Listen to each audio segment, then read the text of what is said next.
All right, anybody? I'm probably not going to do full out build video on this stuff. There's enough of them out there. If there's anything that I see that I just think needs highlighted, I'll bring that stuff up and share it with you. I don't know if I'm going to have an intro for this, so bear with me if this is the first part of the video. But I was just looking at a couple things about to get started on front and rear diff. And right out of the gate, they have some sort of option parts for the gears here. It doesn't look like anything but this guy. So I was just going to pop the bag and see. Looks like they got an option 42 tooth count. So maybe I can see something on here and tell what we have.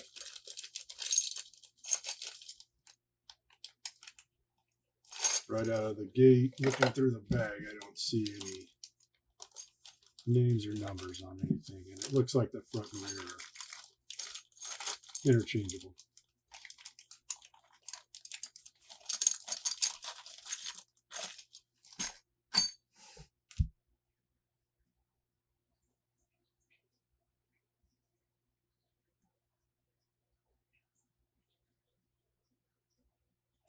Yeah, I don't see anything on here, even with it out of the bag. So I'll get a tooth count on it, and I probably will have dropped it on the screen somewhere. All right.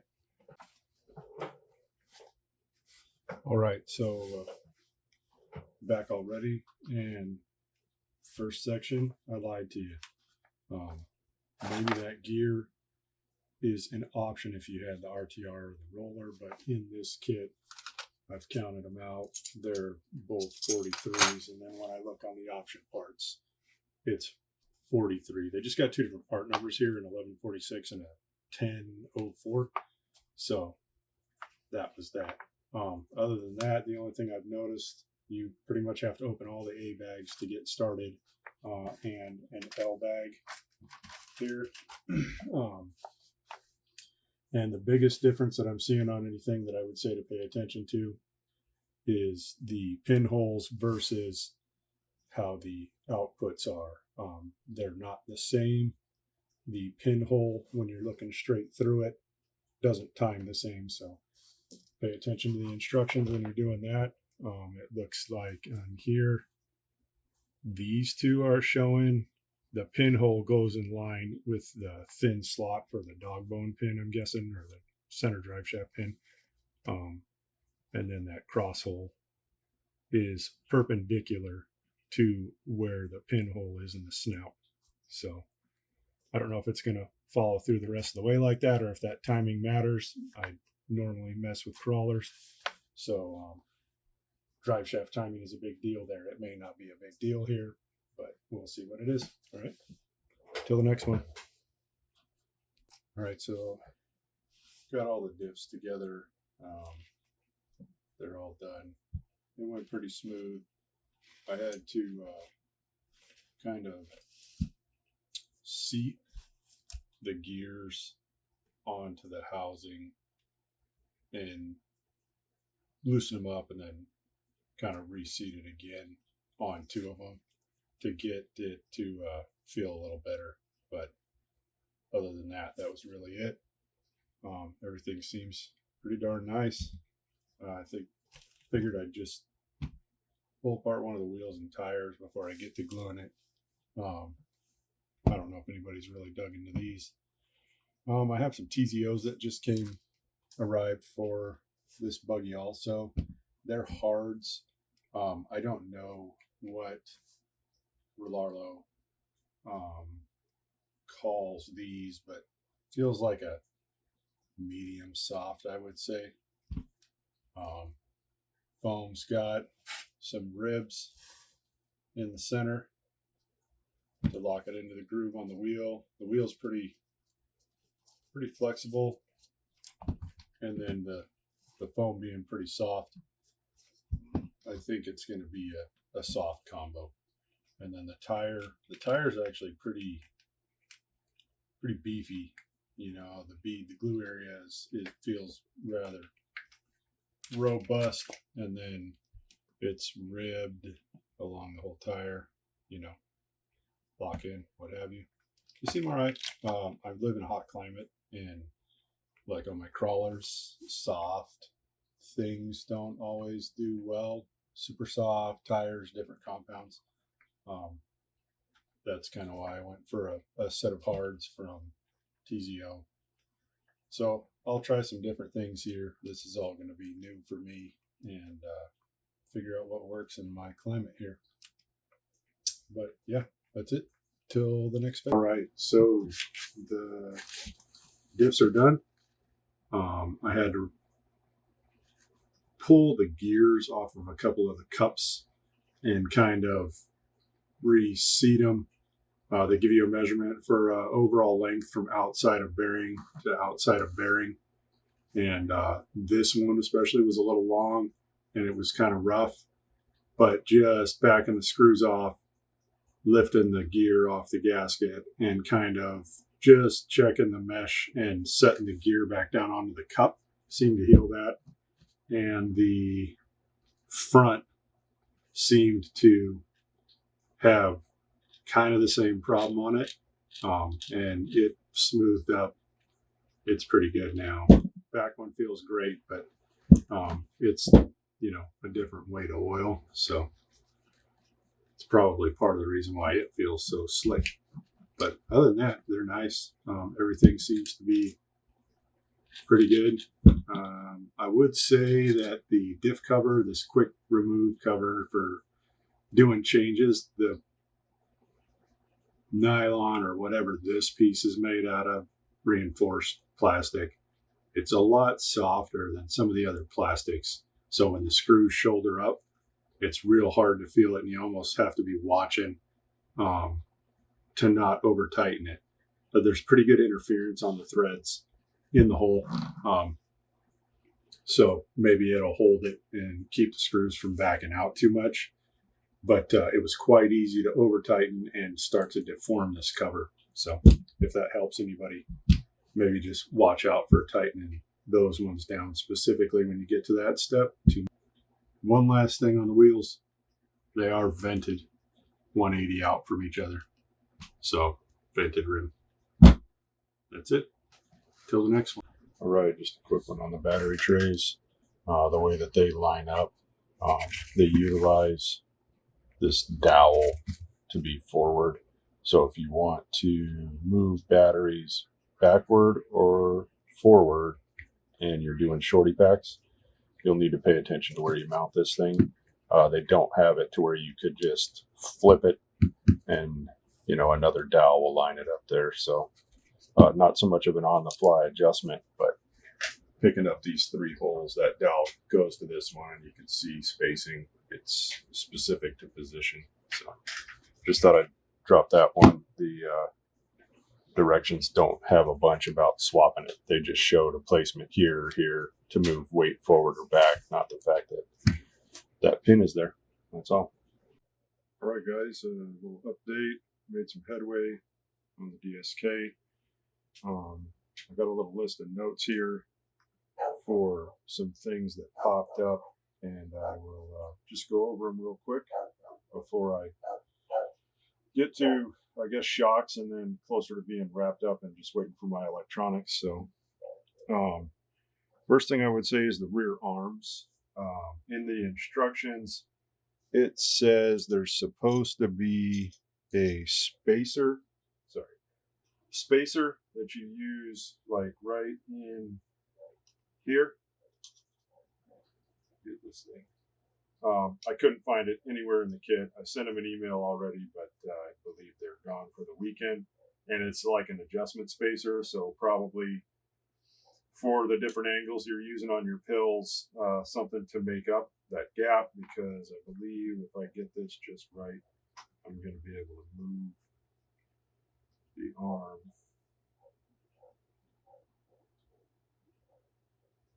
It's a little hard to see. But there's some play forward and back there. And I'm guessing that it's just to take that up. So I don't know exactly where it's at, but I found it in the back of the manual, and it just wasn't in the kit. It said there was supposed to be 8 of them, I think, and I couldn't find them. The only spacers I really had were for the diff gears. That's all that I had really any spacers for, except for there's 2 really big diameter ones like this right here.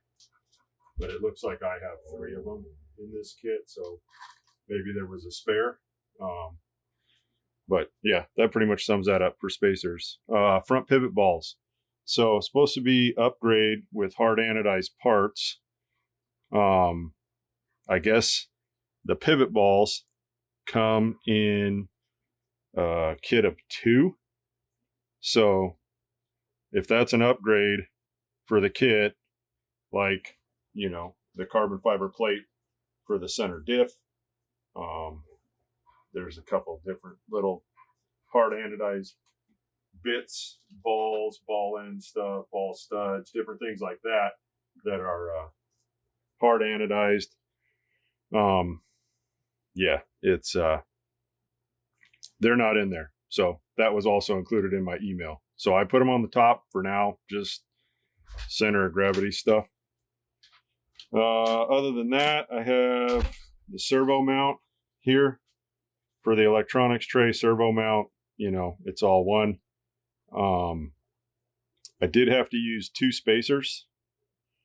You could see right here underneath the ear on the servo. It doesn't say, you know, specifically that you need to have 2 spacers there if you do, but I needed them for the bottom of the servo to clear the standoffs. It just clears it with that in there. Like, I think it's 5 millimeters. Just clears the floor of the chassis pan. So I had to use that. That's a standard size AGFRC servo. So that may be something that has to happen a lot for other people. Next thing I got on the list is tires and wheels. The Rlaarlos are a bit taller. If you look at them, about 5 mil.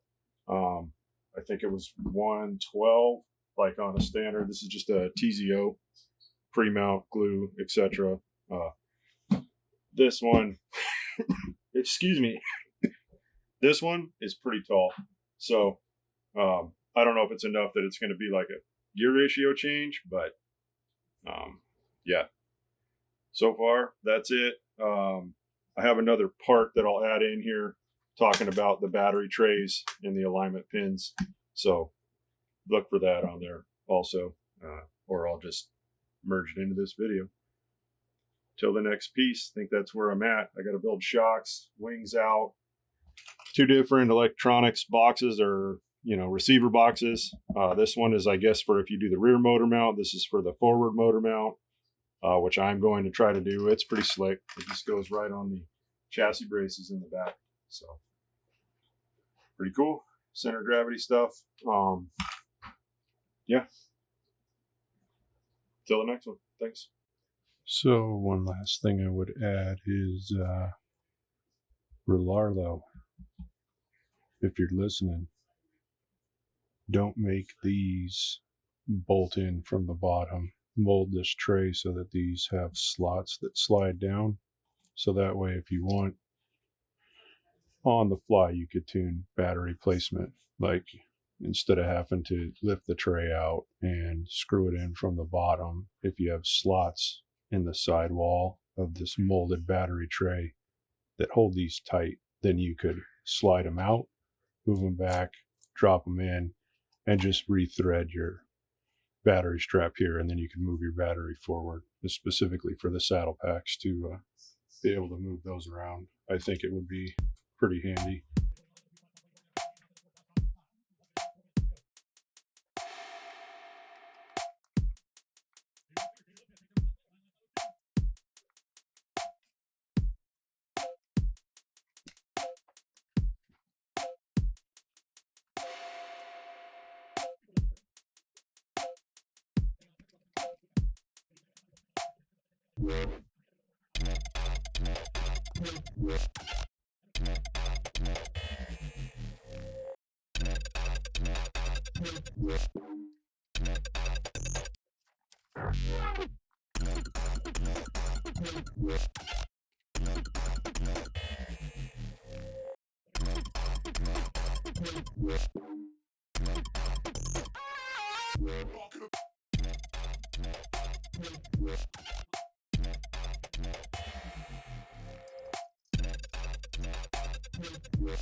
Whatever you do, put this in for the battery trays. You can't get at the mount screws.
Right, so that's pretty much it together.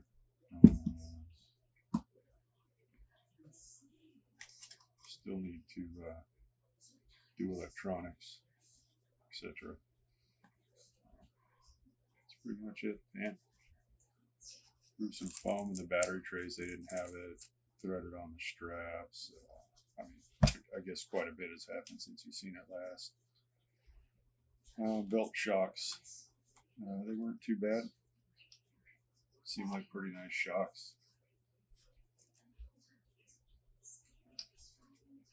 Finished off the bottom of the pan. Put a skin on it, clear skin on it. I'll probably try to trim the body and ream the mount holes real quick and put some wheels on it. Wing. Have a roller.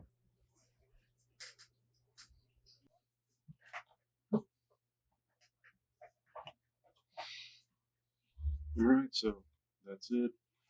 Wheels on, wing on, body on. I don't think there's anything else. I do have the other wheels for it. These are just some TZOs that I have. Hard setup, so I got some different options for tuning. That's what it looks like though. Fit it up.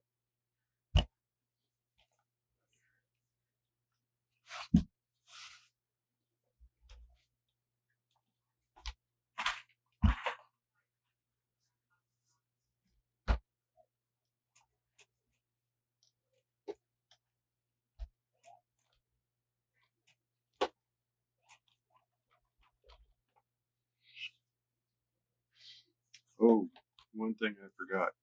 One of the rear shocks when I was building it out,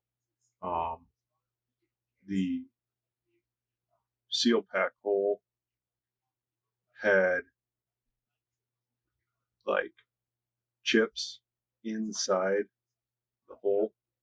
I took a couple pictures. I'll try to put it into the video.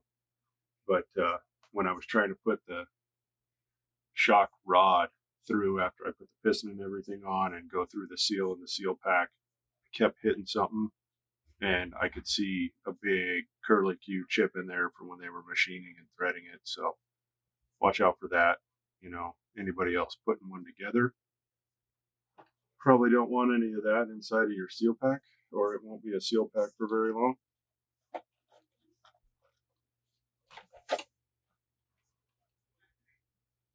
Be interested to see if there's any other bodies. I like the shape. I like this body, but to not have to order from there, if you know, in stock U.S. bodies, any of them will fit. I wrote a couple companies to see if I could pull dimensions off this for them and get them to at least verify if any of the ones that they have will go on here. But pretty cool. I just need some more electronics so I can get it going. I think that's it. Thanks.